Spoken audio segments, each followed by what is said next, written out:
Touring talkies ரசிகர்களுக்கு என்னுடைய பணிவான வணக்கங்களை தெரிவித்துக் கொள்கிறேன். இன்றைக்கு நம்முடைய டூரிங் டாக்கீஸ் 10 லட்சம் சந்தாதாரர்களை தொட்டிருக்கிறது.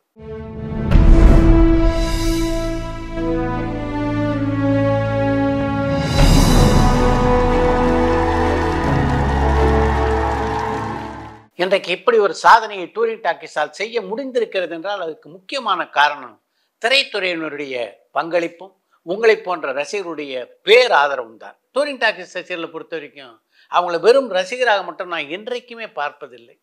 இந்த டூரிங் டாக்கீஸ் சேனலை வழிநடத்தி செல்லக்கூடிய ஆற்றல் உங்கள் அனைவரிடமும் இருக்கிறது என்பதை நான் நன்கறிவேன். உங்களுடைய பல யோசனைகள் செயல்வடிவம் பெற்றிருப்பது உங்களுக்கே நல்லா தெரியும். டூரிங் டாக்கீஸை பொறுத்த வரைக்கும் இந்த சாதனை இருக்க இது ஒரு துவக்கம்தான். இன்னும் பல சாதனைகளை நீங்களும் நானும் சேர்ந்து நிகழ்த்த வேண்டியிருக்கிறது. அதற்கு நீங்கள் தோள் கொடுக்க வேண்டும் என்று உங்களை அன்போடு கேட்டுக்கொண்டு மீண்டும் ஒரு முறை உங்களுக்கு என்னுடைய நன்றியை தெரிவித்துக் கொள்கிறேன். வணக்கம்.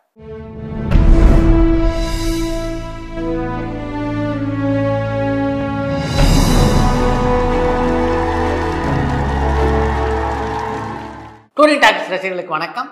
வாங்க லென்ஸ் நிகழ்ச்சிக்கு போகலாம்.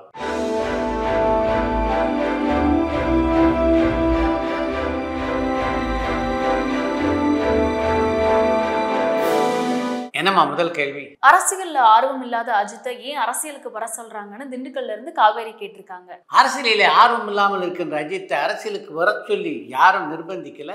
அவருடைய ஜாதகத்தை பார்க்கின்ற வாய்ப்பை பெற்ற பல ஜோதிடர்கள் பல வருடங்களாக நிச்சயமாக அவர் அரசியலில் அடியெடுத்து வைப்பார் அப்படின்னு சொல்லிக்கிட்டே இருக்காங்க.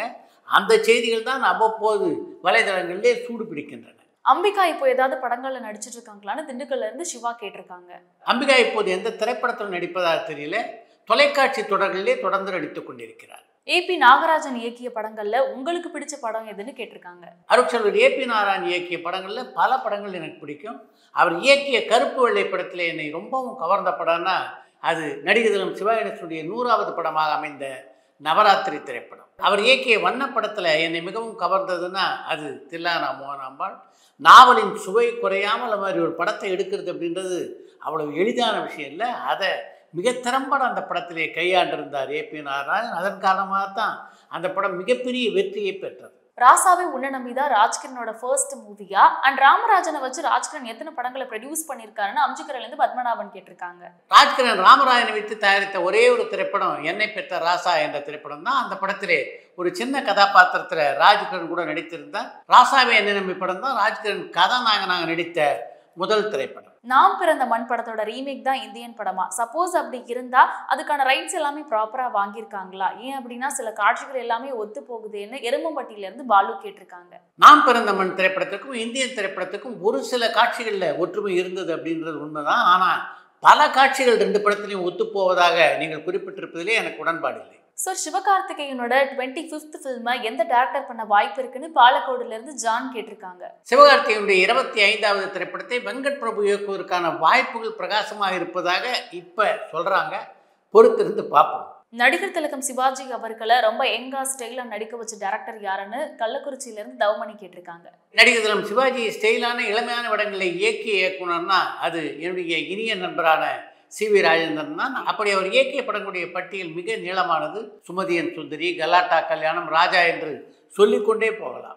சன் நெட்வொர்க் ஒரு மிகப்பெரிய நெட்வொர்க். அப்படி இருந்தும் சன் நெக்ஸ்ட் ஓடிடியை ஏன் அவங்களால இம்ப்ரூவ் பண்ணவே முடியல? ரேட்டிங் வெறும் 2.3லே இருக்கேன்னு அம்ஜிகரிலிருந்து பத்மநாபன் கேட்டிருக்காங்க. ஒரு காலகட்டத்திலே தனியார் தொலைக்காட்சிகளில் தனிக்காட்டு ராஜாவாக இருந்தது சன் தொலைக்காட்சி. இப்ப விஜய் டிவி, ஜி டிவி என்று போட்டிகள் மிக அதிகமாகிவிட்டன. அதன் காரணமாக சன் தொலைக்காட்சியினுடைய ரேட்டிங் கொஞ்சம் சரிந்திருப்பது உண்மைதான். சீமான் இப்போ தன்னோட நாம் தமிழர் கட்சி கூட்டணிக்காக விஜயை கூப்பிட்ட மாதிரி அவர் ஏன் கமல்ஹாசன் கட்சி தொடங்கினப்போ கூப்பிடலன்னு திருச்சியிலேருந்து பாலு கேட்டிருக்காங்க. தன்னுடைய நாம் தமிழர் கட்சிக்கும் விஜயனுடைய தமிழக வெற்றி கழகத்துக்கும் கொள்கை ரீதியாக பல விஷயங்களில் ஒற்றுமை இருப்பதாக சீமான் நினைக்கிறார். அது மட்டும் இல்லாமல் இரண்டு பேருடைய கட்சிகளையும் பெருமளவிலே ஆதரிப்பதுன்னா அது இன்றைக்கு தமிழ்நாட்டிலே உள்ள இளைஞர்கள் தான். அரசியலிலே விஜயோடு இணைந்து பயணிக்க வேண்டும் என்று சீமான் நினைக்கிறதுக்கு அந்த விஷயம் கூட ஒரு முக்கியமான காரணமாக இருக்கலாம். சார், அஜித் அரசியலுக்கு வந்தா ரஜினியோட ஆதரவு அவருக்கு இருக்குமான்னு சென்னையில இருந்து கேசவ கிருஷ்ணன் கேட்டிருக்காங்க.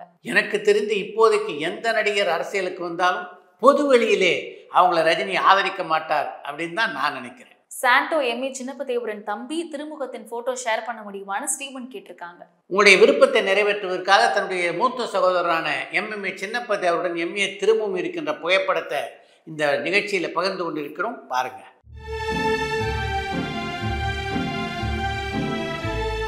டிஆர் அரசியல்ல ரொம்ப தீவிரமா இருக்காரான்னு சென்னையில இருந்து சோலை கேட்டிருக்காங்க. ஒரு காலகட்டத்திலே அரசியலிலே டி ராஜேந்தர் மிக தீவிரமாக இருந்தது உண்மைதான். ஆனால் இப்ப சமீப காலமாக அரசியலிலே அந்த அளவுக்கு அவர் தீவிரம் காட்டுவதாக தெரியல.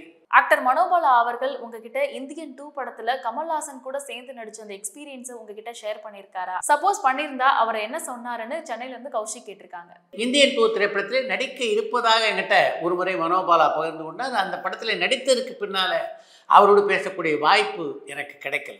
பயணங்கள் முடிவதில்லை, வாழ்வே மாயம், இந்த 2 படத்தோட கதைக்களம் என்னமோ ஏறக்குறைய ஒண்ணுதான். அப்படி இருக்கும்போது எப்படி 2 படமுமே பெரும் வெற்றி படமா அமைஞ்சதுன்னு மதுரையில இருந்து முரளி அனுகிரகா கேட்டிருக்காங்க. பயணங்கள் முடிவதில்லை படத்தினுடைய திரைக்கதை வேறு, வாழ்வே மாயம் படத்தினுடைய திரைக்கதை அமைப்பே வேறு. அதன் காரணமாக தான் அந்த 2 படங்களும் அந்த அளவுக்கு வெற்றியை குவித்தன. டெக்னாலஜி இவ்வளோ அட்வான்ஸ்டான பிறகும் ஏன் சினிமா சாங் ஷூட்டிங்ல நாகரா யூஸ் பண்றாங்கன்னு நாகர்கோவில்ல இருந்து அஜய் கேட்டிருக்காங்க. இப்போதுள்ள பல இயக்குநர்கள் நாகராவை பயன்படுத்துவதில்லை அப்படின்றது தான் உண்மை. வெல்ஸ் ஐஸ்வரி கணேஷ் இப்போ எத்தனை படங்களை ப்ரொடியூஸ் பண்ணிட்டு இருக்காரு, அவர் ஏதாவது படங்கள்ல நடிச்சிட்டு இருக்காருன்னு தோரணமலையில இருந்து சண்முகராமன் கேட்டிருக்காங்க. ஐஸ்வரி கணேஷ் தரப்பிலே அடுத்து ஜீனி என்ற திரைப்படம் வெளியாக இருக்கிறது. புவனேஷ் அர்ஜுனன் இயக்கியுள்ள அந்த படத்துல கதாநாயகனா நடித்திருப்பவர் ஜெயம் ரவி. ஆக்டர் விஜயோட 69th ஃபில்மை ஹெச் வினோத் டைரக்ட் பண்ண போறதா சொல்றாங்களே, அது உண்மையான? பாலக்கோடுல இருந்து சங்கர் கேட்டிருக்காங்க. விஜயுடைய அடுத்த படத்தை ஹெச் வினோத் தான் இயக்கப் போகிறார் என்று வலைதளங்களிலே பல மாதங்களாக தொடர்ந்து செய்திகள் வெளிவந்து கொண்டிருந்தாலும் விஜய் தரப்புல இன்னும் அதை உறுதி செய்யல. இதற்கிடையே இன்னொரு தகவலும் இப்போது பரவத் தொடங்கி இருக்கிறது. அடுத்து இன்னொரு படத்துல நடிக்கணுமா வேணாமா என்பதை பற்றியே விஜய் மறுபரிசீலனை செய்து கொண்டிருக்கிறார் என்பதுதான் அந்த தகவல். விஜய் அஜித் இவங்க 2 பேர்ல யாருக்கு ரசிகர்கள் ரொம்ப அதிகம்னு மதுரையில இருந்து முரளி அனுகிரகா கேட்டிருக்காங்க. விஜய் அஜித் ஆகிய இருவருக்கும் உள்ள ரசிகர்கள் எண்ணிக்கையில மிகப்பெரிய வித்தியாசம் இருப்பதாக எனக்கு தெரியல. ராமராஜன் மோகன் மாதிரி கவுண்டமணி அவர்களுக்குமே ஒத்த ஓட்டு முத்தையா ரீஎன்ட்ரியா அமையுமான்னு சென்னையில இருந்து சந்தனகுமார் கேட்டிருக்காங்க. கவுண்டமணி கதாநாயகனா நடித்துள்ள ஒத்த ஓட்டு முத்தையா ஒரு நல்ல நகைச்சுவை படம். கவுண்டமணி மட்டும் இல்லாமல் பல நகைச்சுவை நடிகர்கள் அதில் நடிச்சிருக்காங்க.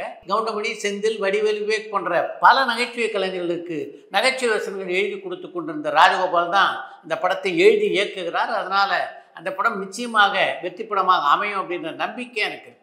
கௌதம் வாசுதேவ் மேனன் மம்முட்டியை வச்சு இயக்குற படத்துக்கு இவர் தான் கதை திரைக்கதை வசனம் எழுதியிருக்காரா, இல்ல பெரும்பாலான மலையாள படங்கள் மாதிரி வேறத்தோட கதை திரைக்கதையை இவர் இயக்குறாரான்னு மட்டக்களப்புல இருந்து மயூரன் கேட்டிருக்காங்க. மம்முட்டியை வைத்து கௌதம் மேனன் உருவாக்க உள்ள மலையாள படத்தினுடைய கதை கௌதம் மேனன் தான். ஆனா திரைக்கதையிலே நிச்சயமாக மலையாள திரைக்கதாசிரியருடைய பங்களிப்பு இருக்கும்.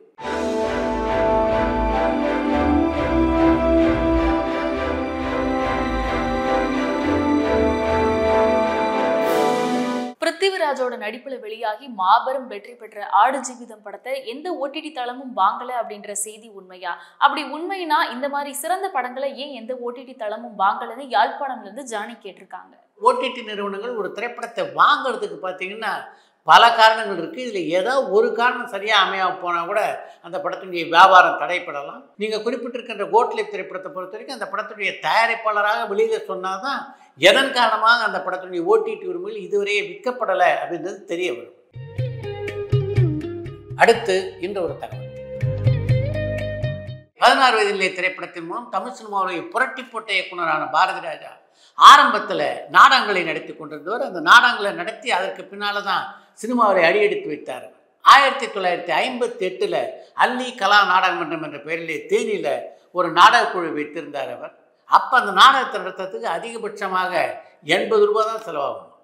அப்படிப்பட்ட காலத்தில் அவருக்கு புரவலராக இருந்தவர் நிலக்கோட்டையை சேர்ந்த ராமானுஜம் என்பவர். அன்னக்குடி என்ற படத்திலே கதாநாயகன் நடித்தார்ல லட்சுமணன் என்ற இளைஞர், அவருடைய தாத்தா தான் இந்த ராமானுஜம். ஒவ்வொரு நாடகத்தை பாரதி ராஜா போடும்போதும் 50 ரூபாயை அந்த நாடகத்துக்காக கொடுத்து விடுவாராம் ராமானுஜம். 80 ரூபாய் செலவிலே நடத்தப்படுகின்ற நாடகத்துக்கு 50 ரூபாயை ராமானுஜம் கொடுத்துட்டாலும் அந்த மீதி 30 ரூபாயை வசூல் பண்ணுறதுக்குள்ள தடுமாறி போயிடுவாராம் பாரதி ராஜா.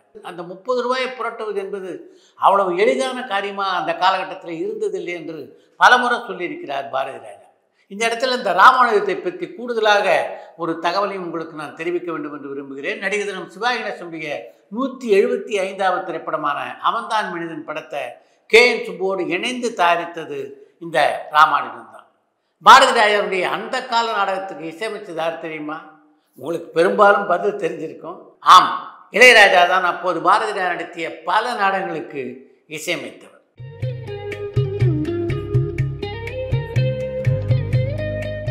இத்துடன் இன்றைய லென்ஸ் நிகழ்ச்சி நிறைய வருகிறது. மீண்டும் அடுத்த லென்ஸ் நிகழ்ச்சியிலே சந்திப்போம்.